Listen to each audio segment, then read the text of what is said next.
Hello guys, എല്ലാവർക്കും happy Vishu. റെസൽ talks മലയാളത്തിലേക്ക് എല്ലാവർക്കും സ്വാഗതം. വിഷു കൈനീട്ടമായി ഇന്ന് ജോൺ സീനയെ പറ്റിയുള്ള ഒരു വലിയ ബ്രേക്കിംഗ് അപ്ഡേറ്റുമായാണ് ഞാൻ നിങ്ങൾക്കായി വന്നിരിക്കുന്നത്. John Cena retirement tour story ലൈനാണല്ലോ ഇപ്പോൾ ഹോട്ട് ടോപ്പിക്. വേറെ ലെവൽ ഹൈപ്പാണ് ഈ സ്റ്റോറി ലൈനിന് കിട്ടിക്കൊണ്ടിരിക്കുന്നത്.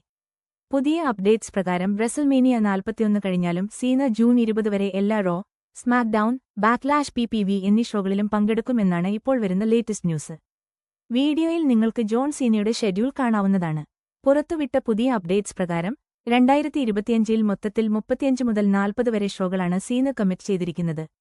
ഈ അപ്ഡേറ്റ്സുകളെല്ലാം ശരിയാണെങ്കിൽ റെസൽമേനിയ 41 സീനയുടെ അവസാനത്തെ മാച്ച് ആയിരിക്കില്ല എന്ന് 100% ഉറപ്പ്. ഇതെല്ലാം വിരൽ ചൂണ്ടുന്നത് റെസൽമേനിയ 41-ൽ ജോൺ സീന തന്റെ 17ാമത്തെ വേൾഡ് ചാമ്പ്യൻഷിപ്പ് നേടുമെന്ന് തന്നെയാണ്. ഇതിന്റെ ശക്തമായ സൂചനകൾ തന്നെയാണ് ഈ പുതിയ റിപ്പോർട്ടുകൾ നൽകുന്നത്. WWE ചാമ്പ്യൻഷിപ്പ് സീന നേടിയാൽ അത് WWE ഹിസ്റ്ററിയിലെ തന്നെ ഏറ്റവും വലിയ ട്വിസ്റ്റ് ആയിരിക്കും. റെസൽമേനിയ റേറ്റിംഗ്സിനെ തന്നെ അത് മാറ്റിമറിക്കും എന്നതിന് ഒരു സംശയവുമില്ല. ഇതോടൊപ്പം റിക് ഫ്ലെയറിന്റെ ഇതുവരെയുള്ള റെക്കോർഡാണ് സീന തകർക്കാൻ പോകുന്നത്.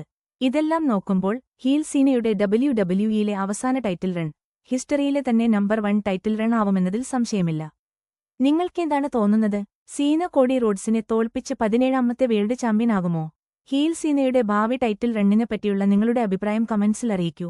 ഇതുപോലുള്ള WWE അപ്ഡേറ്റുകൾക്കായി റെസൽ ടോക്സ് മലയാളം സബ്സ്ക്രൈബ് ചെയ്യൂ, കൂടെ ആ ബെൽ ഐക്കൺ കൂടെ കുത്തിപ്പൊട്ടിക്കൂ. അടുത്ത ബ്ലോക്ക്ബസ്റ്റർ വീഡിയോയിൽ കാണുന്നതുവരെ ഗുഡ് ബൈ.